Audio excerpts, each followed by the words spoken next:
Hello everyone, welcome back to the Rana academy. तो आज का लेक्चर स्टार्ट करने से पहले मैं कुछ बातें आपके साथ डिस्कस करना चाहता हूँ। देखिए, पहली बात तो ये है कि कई सब्सक्राइबर्स जो हैं वो मुझे ये लिख रहे थे कि सर आप क्यों नहीं लाइव क्लासेस स्टार्ट करते। और कई लोग ये कहते थे कि सर हमारे जो 9th और 10th आईसीएससी के जो हमारे एक्सपेरिमेंट्स हैं वो भी प्लीज़ सारे के सारे अपलोड कर दीजिए। तो बात सिर्फ ये है कि ये जो चैनल मैंने बनाया था वो बेसिकली इसलिए बनाया था ताकि मैं आपके जितने भी चैप्टर्स हैं वो टॉपिक वाइज आपको मैं समझा सकूं और उसको अपलोड कर सकूं। तो इसके अंदर मैं सब कुछ मिक्स नहीं करना चाहता। इसीलिए हमने क्या किया है कि हमने दो और चैनल स्टार्ट कर लिए हैं। एक का नाम है राना एकेडमी एक्सपेरिमेंट्स, जिसके अंदर आपके सिलेबस के जितने भी एक्सपेरिमेंट्स हैं वो हम वहाँ पे अपलोड करेंगे। ये सिर्फ फिजिक्स का ही नहीं होगा, इसमें केमिस्ट्री भी होगा, आपके बायो बायो का भी होगा। फिजिक्स का तो होगा ही होगा आपका, और ये 9th 10th 11th 12th और डिफरेंट जितने भी एक्सरसाइज और जितने भी बोर्ड्स हैं हम उनके जो एक्सपेरिमेंट्स हैं वो उसके अंदर अपलोड करेंगे। ठीक है। और सिर्फ एक्सपेरिमेंट्स ही नहीं होंगे, कई जैसे टीचिंग एड्स होते हैं पढ़ाने के लिए। हमें कभी कभार कुछ ऐसे इक्विपमेंट्स की जरूरत होती है जो हमें लगता है कि बहुत महंगे होते हैं, बट अगर हम चाहें तो लो कॉस्ट में भी वो बना सकते हैं और वो चीज़ समझा सकते हैं उसकी हेल्प से कोई टॉपिक को। तो डिफरेंट प्रोजेक्ट्स हो गए। तो ये सब चीज़ें जो हैं वो हम अपने ये जो राना एकेडमी एक्सपेरिमेंट्स चैनल है इसमें हम वो काम करेंगे। और दूसरा चैनल जो मैंने स्टार्ट किया है वो है हमारा राना एकेडमी लाइव। अब इसके अंदर हम क्या करेंगे, ऑफ कोर्स जैसे नाम ही है राना एकेडमी लाइव, तो हम इसमें जो लाइव क्लासेस लेंगे। अभी के लिए तो हम 9th और 10th आईसीएससी के जो लाइव क्लासेस हैं वो लेंगे। अब उनका क्या शेड्यूल होगा क्या होगा वो सब आपको साथ के साथ बता दिया जाएगा। और धीरे धीरे, और हाँ, मुझे कई लोगों ने ये भी कहा कि सर जो बाकी के सब्जेक्ट्स हैं वो भी प्लीज़ इंट्रोड्यूस करने शुरू करिए। तो एक्चुअली हमारे इंस्टीट्यूशन के अंदर हमारे पास बाकी टीचर्स हैं, उनसे मेरी बात हुई है और हम बहुत जल्दी धीरे धीरे करके, ऑफ कोर्स हम एकदम से सब कुछ तो नहीं कर सकते, बट धीरे धीरे हम डिफरेंट सब्जेक्ट्स के वीडियोस भी अपलोड करनी शुरू कर देंगे। और एक बात, हमारा जो एक इंस्टाग्राम अकाउंट है उसमें हमने पेज बनाया हुआ है राना एकेडमी का, एज वेल एज फेसबुक के अंदर भी हमने अकाउंट बनाया हुआ है, उसमें भी पेज है राना एकेडमी का। तो आप प्लीज़ जाकर उसको जरूर फॉलो करें। उसका जो लिंक है वो डिस्क्रिप्शन बॉक्स में मैंने दे दिया हुआ है। और वो इसलिए क्योंकि मान लीजिए कि अगर हमें कभी भी कोई लाइव क्लासेस लेनी है तो आपको पहले ही इंस्टाग्राम या फेसबुक के थ्रू आपको नोटिफिकेशन मिल जा करेगी कि हम कौन से पर्टिकुलर टॉपिक को और क्या चीज़ डिस्कस करने वाले हैं अपने लाइव क्लासेस के अंदर। तो वो जो अपडेट रहने के लिए आप प्लीज उन जो जो पेजेस हैं उनको प्लीज अपना फॉलो करना। आई होप जितना सपोर्ट आपने इस चैनल को किया है बाकी के दो चैनल्स को भी आप सपोर्ट करेंगे। एक बात मुझे और डिस्कस करनी थी आपसे। मुझे कई सब्सक्राइबर्स ये लिख रहे हैं कि सर आपने जैसे हीट चैप्टर है उसके जो बाकी के पार्ट्स हैं वो आपने अपलोड क्यों नहीं किए।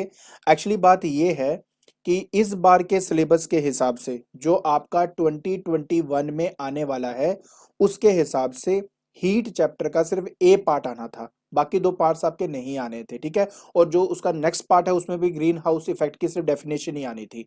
तो इसलिए मैंने वो जो बाकी के पार्ट्स थे उनको अपलोड नहीं किया है। उसी तरह अगर आपको याद हो तो मैंने जो था ना आपके पास कॉन्वेक्स मिरर या कनकेव मिरर, उनके जो फॉर्मूले होते हैं उनके जो न्यूमेरिकल्स थे वो भी अपलोड नहीं किए थे। उनका यही रीजन है क्योंकि वो सिलेबस का पार्ट नहीं थे। हाँ, एक बात आपको बता देता हूं, इसी मैग्नेटिज्म का जो जैसे पार्ट ए है ये आपके सिलेबस में है बट पार्ट बी आपके सिलेबस में नहीं है। फॉर द ईयर 2021 के पेपर के लिए, मतलब रिसेंटली जो आने वाला है उसके लिए। बाद में सिलेबस में कोई चेंजेस होगा तो मुझे पता नहीं, बट रिसेंटली के लिए ये चीज आने वाली है और क्या नहीं आने वाला वो मैंने अपलोड नहीं किया है। बट इसका ये मतलब नहीं है कि वो चीज मैं अपलोड नहीं करूंगा। मुझे था कि पहले मैं आपका सिलेबस खत्म कर दूं, जैसे कि अभी मैं आपका, जैसे ये पार्ट ए है इसका ये लेक्चर रह गया, इसके अलावा आई थिंक आपके सिर्फ क्वेश्चन आंसर रह गए हैं। वो भी आने वाले एक दो वीडियोस के अंदर खत्म हो जाएंगे तो आपका 9th का पूरा सिलेबस ही खत्म हो जाएगा। एंड उसके बाद मैं क्या करूंगा, जो बाकी के आपके टॉपिक्स रह गए हैं मैं उनको जो है वहां पे अपलोड करना शुरू कर दूंगा। ठीक है। And same for the 10th, वो भी मैं यही करने वाला हूँ 10th क्लास के लिए भी।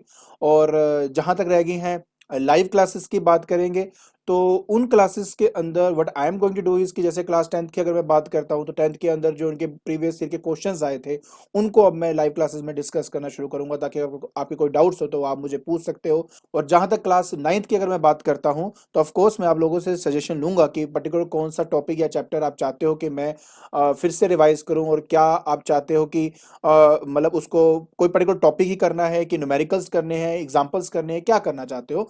तो हम धीरे धीरे वो चीज़ करेंगे, बट उसके लिए उनके अपडेट्स के लिए प्लीज़ इन सभी चैनल्स को एज वेल एज जो पेजेस मैंने बनाए हैं इंस्टाग्राम के अंदर या हमने बनाए हैं फेसबुक के अंदर, उनको लाइक और फॉलो करना मत भूलना प्लीज़। ठीक है, तो अब आपने क्या करना है, ऑफ कोर्स नीचे डिस्क्रिप्शन बॉक्स के अंदर मैंने इन दोनों चैनल के लिंक डाले हुए हैं, तो प्लीज़ पहले तो आप वहाँ पे जाकर उसको सब्सक्राइब करिए एंड नोटिफिकेशन जो बेल है उसको जरूर दबाएं, क्योंकि अब हम कोई भी जो अपडेट्स देंगे तो वो अपडेट्स के थ्रू आपको पता लग जाएगा कि अब कौन सा एक्सपेरिमेंट हमने अपलोड किया है, और साथ ही साथ हमारी लाइव क्लासेस कब होने वाली हैं, कौन से टॉपिक पे होने वाली है। तो आज का लेक्चर स्टार्ट करते हैं। तो हमारे आज के लेक्चर में हमने क्लास 9th आईसीएसई फिजिक्स का जो चैप्टर नंबर 10 है जिसका नाम है मैग्नेटिज्म, उसके पार्ट ए के जो बाकी के टॉपिक्स रह गए थे उनको हम डिस्कस करने वाले हैं।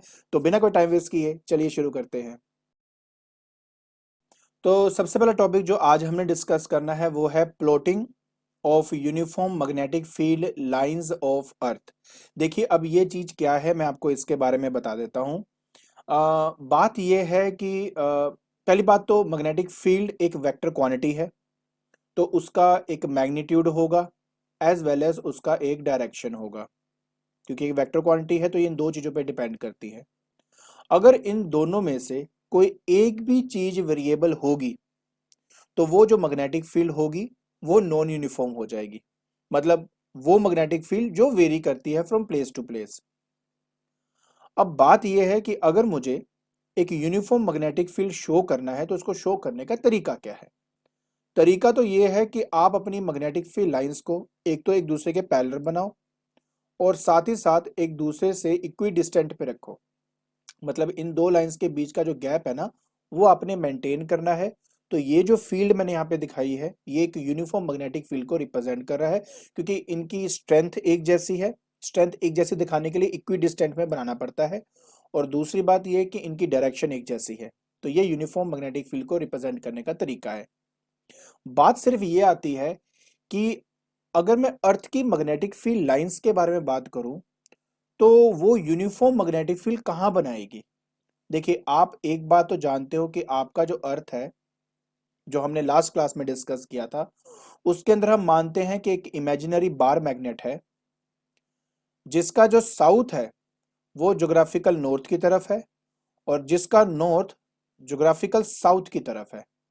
इसलिए हमारा ये मानना होता है कि जो मैग्नेटिक फील्ड लाइंस है वो एक्चुअली में ज्योग्राफिकल साउथ से निकलती हैं और ज्योग्राफिकल नॉर्थ में एंटर करती है। ठीक है, क्यों? क्योंकि एक बार मैग्नेट के अंदर मैग्नेटिक फील्ड लाइंस हमेशा नॉर्थ से निकलती है और साउथ में एंटर करती हैं। अब अगर आप इसको ध्यान से देखोगे तो आपको लगेगा सर हर ये तो कर्व्ड लाइंस है, और क्योंकि ये कर्व्ड लाइंस है तो हर एक पॉइंट पर अगर मैं टेंजेंट ड्रॉ करूंगा तो वो मुझे उस पॉइंट की मैग्नेटिक फील्ड की डायरेक्शन बताता है। ठीक है, आपको पता है मैग्नेटिक फील्ड लाइंस का काम क्या है। मैग्नेटिक फील्ड लाइंस क्या होती हैं, एक ऐसी कर्व्ड लाइंस होती हैं जिसके ऊपर अगर मैं टेंजेंट ड्रॉ करूं तो उस पॉइंट पर मैग्नेटिक फील्ड की डायरेक्शन क्या होगी वो मुझे पता लग जाती है। तो क्योंकि ये कर्व्ड लाइंस हैं तो हमें लगता है कि हर एक पॉइंट पर अगर मैं टेंजेंट ड्रॉ करूंगा तो ऑब्वियस उनकी डायरेक्शन अलग आएगी, जैसे यहाँ पे आएगा, इसका यहाँ आएगा, इसका यहाँ पर आएगा। तो ये कभी भी यूनिफॉर्म नहीं हो सकती, और ये बात सच भी है अगर मैं उसको बड़े पर्सपेक्टिव में देखता हूँ। लेकिन अगर मैं बात करूँ एक छोटे से प्लेस की, जैसे कि अभी मैं यहाँ बैठा हूँ, मेरे सामने टेबल पड़ा है, अगर इस टेबल के ऊपर मैं कंपास रखूं और उस कंपास की हेल्प से अगर मैं मैग्नेटिक फील्ड बनाऊं ना तो वो मुझे इस तरह की यूनिफॉर्म मैग्नेटिक फील्ड ही मिलेगी। तो एक छोटे से प्लेस के अंदर अगर आप अपनी मैग्नेट अर्थ की मैग्नेटिक फील्ड चेक करते हो तो वो आपको एक यूनिफॉर्म मैग्नेटिक फील्ड ही मिलती है। और करना क्या है, करना कुछ भी नहीं है, आपने कंपास लेना है, कंपास अपने आप को अलाइन करेगा, आप उसके आगे एक डॉट लगाओगे, उसके पीछे एक डॉट लगाओगे, फिर कंपास को नेक्स्ट पोजीशन पे रखोगे। ठीक है, और इस तरीके से रखना है कि अगर नीडल जो है ना वो नीडल का एक एंड इस डॉट की तरफ होना चाहिए और दूसरा जो एंड होगा उसके सामने एक और डॉट लगा दूंगा, ऐसे सो ऑन बनाते हुए इन डॉट्स को आपस में आप ज्वाइन कर देंगे तो आपके पास अर्थ की मैग्नेटिक फील्ड लाइंस मिल जाएंगी। और जब आप इसी के साथ ऐसे बनाओगे तो आपको ये दिखेगा कि इन दोनों के बीच में इक्विडिस्टेंट भी है और सबकी डायरेक्शन सेम भी है। तो इस तरीके से आप अर्थ की यूनिफॉर्म मैग्नेटिक फील्ड बना सकते हो। नेक्स्ट हमारे पास आता है बेटा plotting of non uniform magnetic field of strong magnet, strong bar magnet and neutral points. क्या है ये चीज, मैं आपको समझा देता हूँ। सबसे पहली बात यह है कि अगर मैं किसी भी बार मैग्नेट की बात करता हूँ, होर्स शू मैग्नेट की बात करता हूँ, या दो मैग्नेट को एक दूसरे के नजदीक लेके आता हूँ, तब मैं ये देखता हूँ कि मेरी जो मैग्नेटिक फील्ड लाइंस है ना वो सारी नॉन यूनिफॉर्म है। नॉन यूनिफॉर्म क्यों?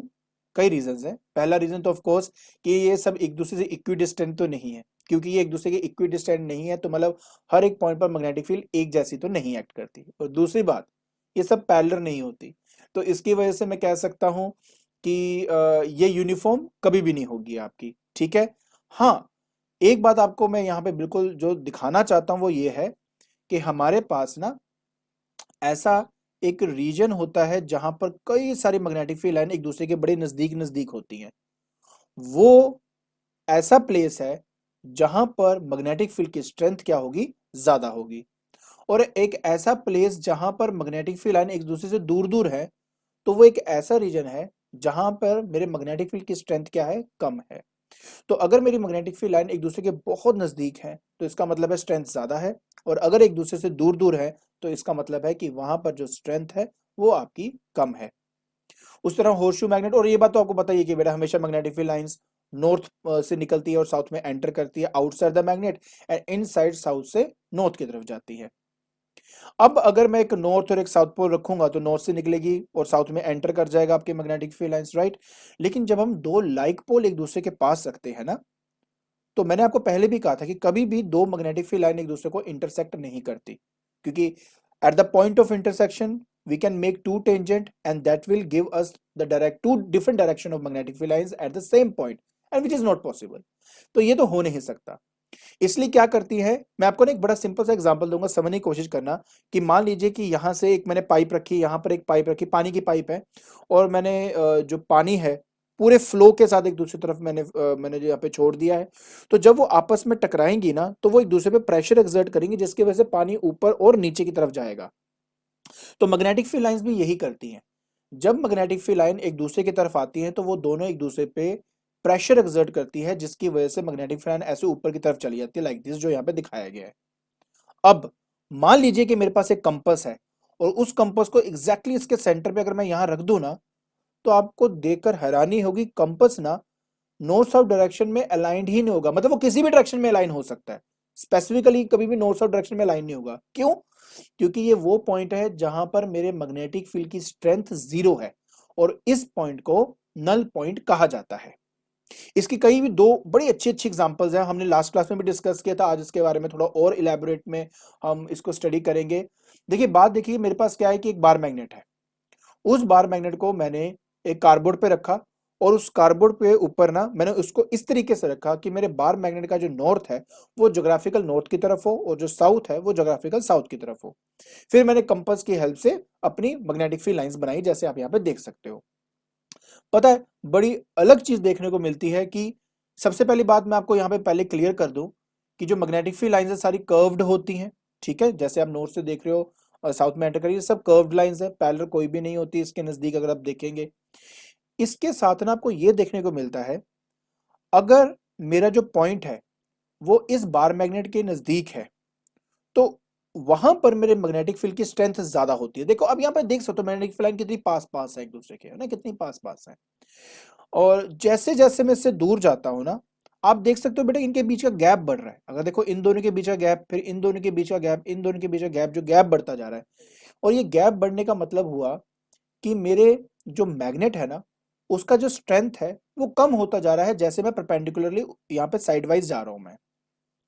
अब एक बात प्लीज समझने की कोशिश करना, इसी बार मैग्नेट के साइड वाइज आपको दो ऐसे पॉइंट मिलते हैं जो इस बार मैग्नेट से इक्वी डिस्टेंट पे होते हैं। इक्वी डिस्टेंट का मतलब होता है कि equal distant, equal distance from the bar magnet, जहां पर नेट मैग्नेटिक फील्ड की वैल्यू आपकी जीरो हो जाती है। अब आप बोलेंगे सर ये कैसे पॉसिबल है? ये पॉसिबल है due to the presence of earth magnetic field. होता क्या है कि जो मैग्नेटिक फील्ड है वो तो नॉर्थ से साउथ है, और इस पॉइंट पर अगर मान लीजिए मुझे डायरेक्शन देखनी है मेरे बार मैग्नेट की मैग्नेटिक फील्ड की, तो मुझे उस पर टेंजेंट ड्रॉ करना पड़ेगा, और टेंजेंट ऐसे होता है आपका। अब आप जानते हो कि जो अर्थ की मैग्नेटिक फील्ड है वो साउथ से नॉर्थ की तरफ जाती है, तो मतलब इस पॉइंट पर क्या हुआ होगा कि जो अर्थ की मैग्नेटिक फील्ड है वो ऊपर की तरफ एक्ट कर गई, और इस पॉइंट पर जो मैग्नेटिक फील्ड बार मैग्नेट की थी वो नीचे की तरफ एक्ट कर रही थी। मतलब ये एक ऐसा पॉइंट है जहां पर दोनों की वैल्यू सेम है but they are acting in the opposite direction, जिसकी वजह से नेट मैग्नेटिक फील्ड इस पॉइंट पे जीरो हो जाती है। तो कहने का मतलब क्या है कि जब तक पॉइंट मेरे बार मैग्नेट के नजदीक होता है वहां पे स्ट्रेंथ ज्यादा होती है, जैसे जैसे दूर जाता है स्ट्रेंथ कम होने लग जाती है। एक पॉइंट आता है जब उसकी वैल्यू मेरे अर्थ की मैग्नेटिक फील्ड के बराबर होती है but they are acting in the opposite direction, जिसकी वजह से एक पॉइंट क्रिएट होता है जहां पर आपका मैग्नेटिक फील्ड की वैल्यू जीरो होती है। एक ऐसा पॉइंट है जहां पर अगर आप कंपास रखोगे ना तो वो किसी भी डायरेक्शन में अलाइन हो जाएगा, उसका कोई यूनिफाइड डायरेक्शन नहीं होता। उसके बाद अगर आप इससे थोड़ा और दूर जाओगे तो आप देखोगे धीरे धीरे मैग्नेटिक फील्ड लाइन आपस में पैरेलल होनी शुरू हो जाएगी, क्योंकि अब वहां पर सिर्फ अर्थ की मैग्नेटिक फील्ड है। क्लियर? तो ये आपका पहला नल पॉइंट जो मुझे समझाना था वो ये है। दूसरा, अगर अब मैं उसको इस तरीके से अलाइन कर दूं कि जो साउथ है वो ज्योग्राफिकल नॉर्थ की तरफ है और जो नॉर्थ है वो ज्योग्राफिकल साउथ की तरफ है। अब ऐसे पर्टिकुलर कंडीशन के अंदर हमें यह देखने को मिलता है कि ये जो नल पॉइंट है ना वो एग्जैक्टली इसी के एक्सिस के अलोंग हमें मिलता है, इसी के एक्सिस के अलोंग हमें मिलता है। इसको हम एक्चुअली एंड ऑन पोजीशंस कहते हैं। अब ये दो पॉइंट वो दो पॉइंट हैं जिस पॉइंट पर हमारे अर्थ की मैग्नेटिक फील्ड और मेरे बार मैग्नेट की मैग्नेटिक फील्ड क्या, जो अगर मैग्नीट्यूड की बात करूं तो दोनों वैल्यू सेम है but they are acting in the opposite direction, जिसकी वजह से रिजल्ट इसका जीरो आ जाता है। ठीक है, तो ये दो हो गए इसके नल पॉइंट। तो याद रखना कि नल पॉइंट कहां पे और कैसे होता है। अगर तो नॉर्थ साउथ की तरफ है फिर तो साइड वाइज, और अगर मेरा साउथ नॉर्थ नॉर्थ साउथ की तरफ है तो उसमें मतलब ऑन द एक्सिस, मतलब इसको एंड ऑन पोजीशन कहते हैं, तो एंड ऑन पोजीशंस पे आपको मिल जाएंगे। पर ये दो पॉइंट इससे इक्विडिस्टेंट पे होते हैं, ये बात प्लीज आप हमेशा याद रखना। क्लियर हो गया? हाँ, इन इन पैराग्राफ्स के अंदर ना एक बात और की गई है, वो है horizontal magnetic field actually zero होता है। मैं आपको उसके बारे में थोड़ा सा समझा दूं। कल आपको याद हो मैंने आपको बताया था कि बेटा जो हमारा बार मैग्नेट होता है, जैसे कि बार मैग्नेट नहीं सॉरी कंपास जो होता है, कंपास हम नॉर्मली जब भी नॉर्थ साउथ डायरेक्शन देखते हैं तो इस तरह से देखते हैं हॉरिजॉन्टल रख के। लेकिन जब हम इसको वर्टिकल कर देते हैं ना तो हमें ये दिखता है कि मेरा जो कंपास है, मैं यहाँ पे बना देता हूँ कि मेरा जो कंपास है ना वो एक्चुअली एक पर्टिकुलर डायरेक्शन में अलाइन हो जाता है। जैसे मान लो ये नॉर्थ है, मान लो ये आपका साउथ है, मतलब मैं इस तरह से बना दिया अपनी मर्जी से। ये नीडल है, आपको जो रेड वाला पार्ट होता है वो नॉर्थ को दिखाता है, और जो बिना रेड वाला पार्ट ऑफ कोर्स वो साउथ होता है आपका। ठीक है, कंपास ऐसे है, तो ये वर्टिकल रखा हुआ है, वर्टिकल मतलब ऐसे रखा हुआ है इंस्टेड ऑफ ऐसे।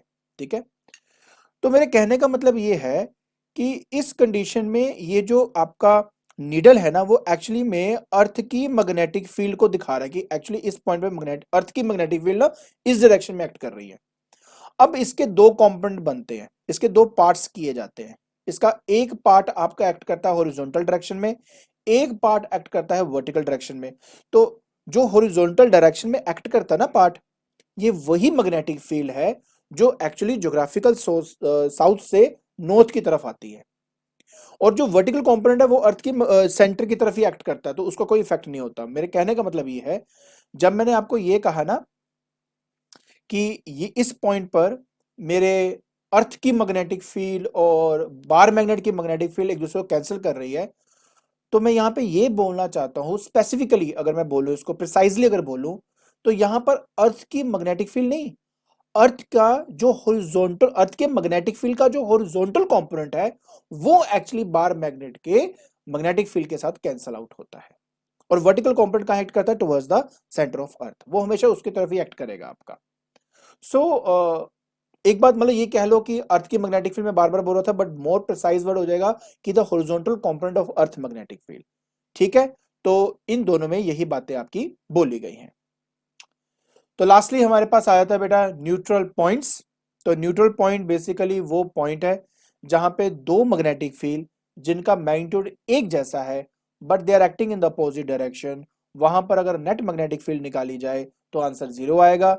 अगर उस पॉइंट पर अगर कंपास को रख दिया जाए तो वो किसी भी डायरेक्शन में अपने आप को रेस्ट करके रख सकता है। अब इसके बारे में मैंने बहुत डिटेल में बताया, बट मैं जो भी मैंने बातें बताई हैं वही यहाँ पे आपको दिखेंगी। पहली बात कि हॉरिजॉन्टल कंपोनेंट जो होता है in a direction of geographical south to geographical north, मतलब क्या कि अर्थ की मैग्नेटिक फील्ड के दो कंपोनेंट्स होते हैं, एक हॉरिजॉन्टल कंपोनेंट एक वर्टिकल कंपोनेंट। जो हॉरिजॉन्टल कंपोनेंट होता है वही आपका ट्रैवल करता है या मूव करता है from geographical south to geographical north, और वर्टिकल कंपोनेंट का है हमेशा वर्टिकली डाउनवर्ड डायरेक्शन में ही वो आपका एक्ट करता है। क्लियर। उसके बाद मैंने कहा था आपको कि अगर हमारे पास दो मैग्नेट्स हैं, ठीक है, जैसे मैंने आपको यहाँ पे दिखाया था, ये दो मैग्नेट्स हैं, एक हमारे पास नॉर्थ पोल है, ये भी नॉर्थ पोल है। तो अगर लाइक पोल्स हैं तो समवेयर इन बिटवीन हमें अपना न्यूट्रल पॉइंट मिलता है, मतलब वो पॉइंट जहां पर नेट मैग्नेटिक फील्ड आपकी जीरो हो जाती है। क्यों होती है मैं आपको बता चुका हूं, ठीक है। अगर मान लीजिए मेरे पास दो मैग्नेट्स हैं और वर्टिकल रख दो, जैसे नॉर्थ ये रहा, ठीक है, और ये मेरा नॉर्थ ये रहा, तो यहां पर कहीं पर आपकी नेट मैग्नेटिक फील्ड क्या हो जाती है, जीरो हो जाती है। बाकी इसके अलावा देखिए ये वाले दो और ये वाले दो न्यूट्रल पॉइंट मैं आपके साथ डिस्कस कर ही चुका हूं। आई होप आपको ये जो न्यूट्रल पॉइंट है और इसके बारे में जितनी भी बातें हैं वो समझ में आ गई होंगी, ठीक है। तो आज के लेक्चर के अंदर हमने last chapter that is magnetism का जो पार्ट ए है उसके लास्ट टॉपिक को हमने डिस्कस कर लिया है। इसके साथ फॉर ईयर 2021, मैं बार बार बोल रहा हूं, फॉर ईयर 2021 हमारा सिलेबस अब 9th क्लास का यहां पर खत्म हो जाता है। लेकिन अब ऑब्वियस नेक्स्ट क्लास में क्या होगा, मैं आपके जो नेक्स्ट क्लास के अंदर जो बाकी के आपके पार्ट्स हैं, जैसे कि ईसी का जो बी पार्ट है वो भी अपलोड करूंगा, जहां पर मेरे कॉन्वेक्स लेंस या कॉन्वेक्स मिरर या कनकेव मिरर है, उनके जो न्यूमेरिकल्स थे उनको भी अपलोड करूंगा, जो हीट के बाकी के पार्ट्स रह गए थे उनको भी अपलोड करूंगा। मेरे कहने का मतलब है कि जो जो चीजें अब रह गई हैं मैं अब उनको अपलोड करना शुरू कर दूंगा।